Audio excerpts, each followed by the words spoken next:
The episode begins with Iron Man telling the Avengers that Earth no longer exists because Thanos' fat chin ass destroyed it.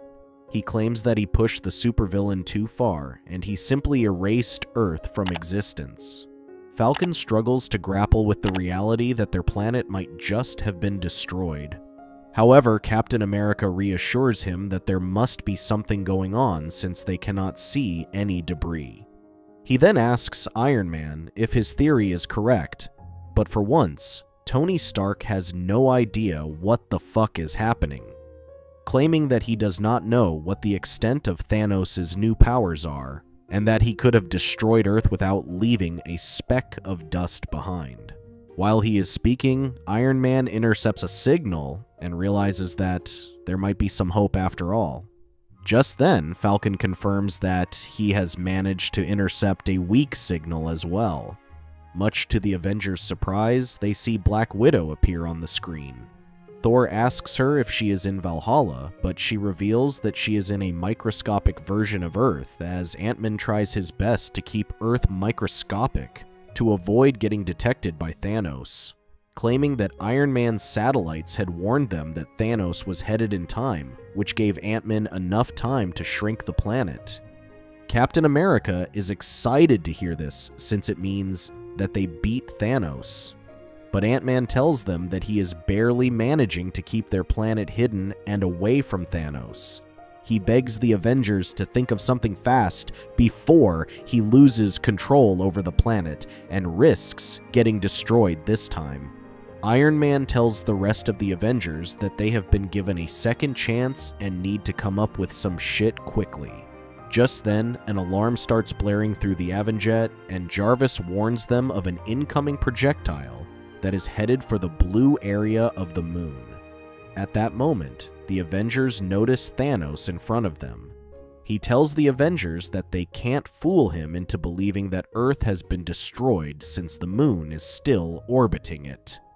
He then punches the Avenjet, causing it to crash on the moon.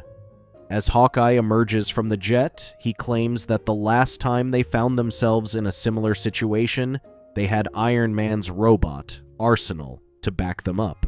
However, since that is no longer the option, they need to come up with a better plan. Captain America joins him and Iron Man out of the jet and tells him that Iron Man was right to assure them that they are the Avengers and they can beat Thanos' ass.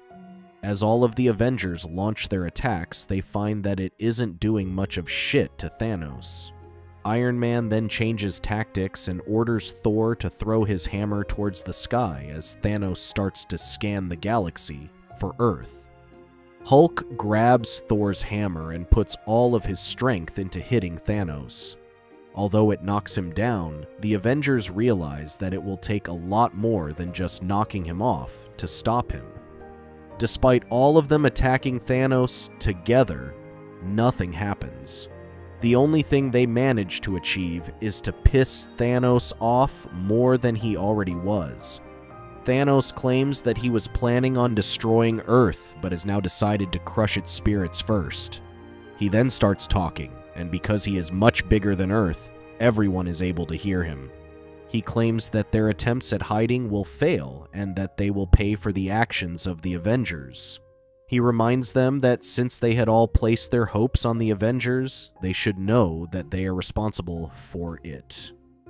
Meanwhile, Ant-Man tries to maintain his control and keep the planet hidden away from Thanos, but tells Black Widow that the mental strain is getting a little too much for him. As Thanos transmits the signal all over the world, everyone is able to see the Avengers getting defeated by him. Thanos manages to achieve what he had set out to do, creating panic among the civilians. The Avengers continue attacking Thanos, but soon realize that they are not making a dent. Cap tells them that they need to come up with a plan, and as expected, Iron Man claims that he has one. He explains that they can use Dan, his data analysis network, and use it to fire PIM particles and hit Thanos with enough charge to take him down. Falcon immediately voices his concerns, claiming that this would require a very significant amount of power. However, Iron Man tells him that although it will use all of the energy output from every power grid on the planet, they need to give it a try. When he tells Black Widow about his plan, she offers to help by asking other countries to permit them to use their infrastructure.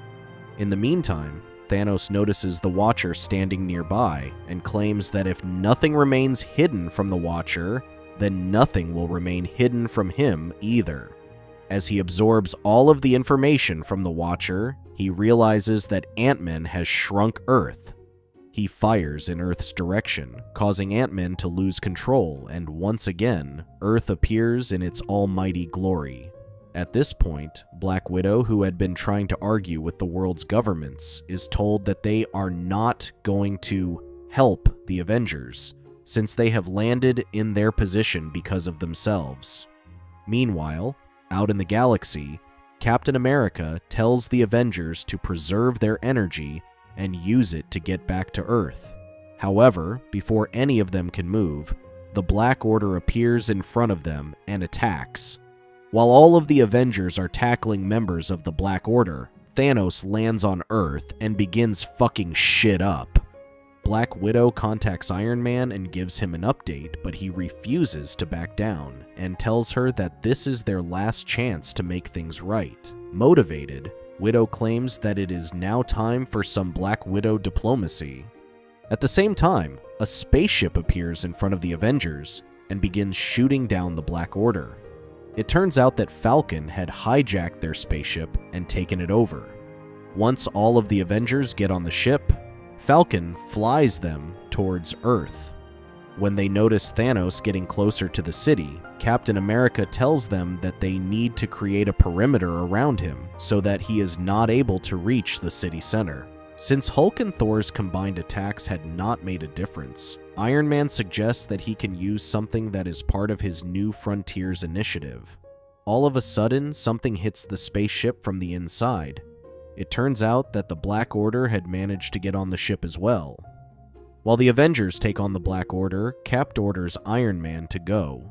As soon as he leaves, the Black Order manages to take back control of this ship as Falcon is knocked out.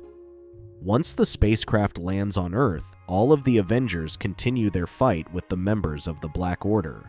Alongside them, Iron Man lands in front of Thanos, who is taken aback by the sheer size of his robot. However, this does not slow him down as he starts attacking Iron Man. On the other hand, Thor gets mind-controlled by Supergiant, who makes him attack Hulk. Once Hulk is down, Thor manages to break himself free of the mind control and attacks Supergiant. Hawkeye gets attacked by Proxima Midnight, who is far too strong for him to fight off alone. Iron Man is in the same boat as he takes multiple hits from Thanos. When he finally manages to land a blow, he tries to absorb the quantum power from Thanos to shrink his size. However, what he did not anticipate was how much power Thanos really had, which is why he realizes far too late that his suit has reached its capacity. Although Thanos had gone down several sizes, he was still much bigger and more powerful than the Avengers. As soon as he goes down, Thanos lands another hit on his suit, destroying it completely. Iron Man barely manages to jump out of the suit. However, the Avengers don't let Thanos rest, and Captain America decides to jump into the fight. He knocks Thanos with his shield and manages to catch his attention. However, this does not last for long as Thanos flings a broken building at him. Despite having his shield up in front of him, Captain America still gets fucked up. With all of the Avengers defeated, Thanos tells the humans watching to bow down to him. Everyone watches in silent shock since nobody has managed to take the Avengers down. One man steps forward and bends down as Thanos watches in pride. Before he can contemplate what is happening, the man picks up a rock and throws it at Thanos, claiming that he is an Avenger too. Another man slams his car into Thanos, claiming that he too is an Avenger. When people see the two of them show up with such bravery, they start throwing rocks at Thanos and the Black Order as well. While they are distracted, Ant-Man uses his powers to grow twice his usual size and punches an unsuspecting Thanos. With him knocked down, the civilians help the Avengers to their feet. By this time, Iron Man recovers as well and flies out to do what he had originally planned to take Thanos down. While Thanos is telling the Avengers that no one has ever been able to resist Thanos, Iron Man uses several power grids to charge Dan and attack Thanos. However, all this manages to do is knock Thanos down for a few minutes. Iron Man tells the Avengers that Black Widow is still trying to get all of the countries to back her up and allow them to use their power grips. In the meantime, they need to hold Thanos back for as long as they possibly can. The Avengers agree to buy Widow more time and launch their attacks on Thanos, not allowing him a second to rest. Thor even throws Hulk instead of his hammer at Thanos. On the other end, Black Widow shows the world leader footage of the Avengers fighting Thanos and tries to make them understand that Thanos is a real threat, and that if he takes over the planet, all of them will have to bow down to him. Seeing this, the world leaders agree to lend the Avengers their power grids. Once Dan is fully charged, it causes a laser-like beam to emerge. The beam hits Thanos, who is finally brought down to his knees. Despite this, Thanos tries to hold on to his control, but he is no match for the beam and disintegrates into tiny particles. Once the war with Thanos ends, Black Widow reveals that she has been made an ambassador for the United Nations, who wants her to negotiate with world leaders for peace in the future. At the end of the episode, Iron Man tells Captain America, who is worried about the Avengers not being enough to counter universal threats, that he has found others who can become Avengers just as pictures of different Avenger candidates appear on the map, including Spider-Man. Thank you for watching. Check out these other videos and make sure to subscribe and tap the bell to be notified about our latest videos. See you next time.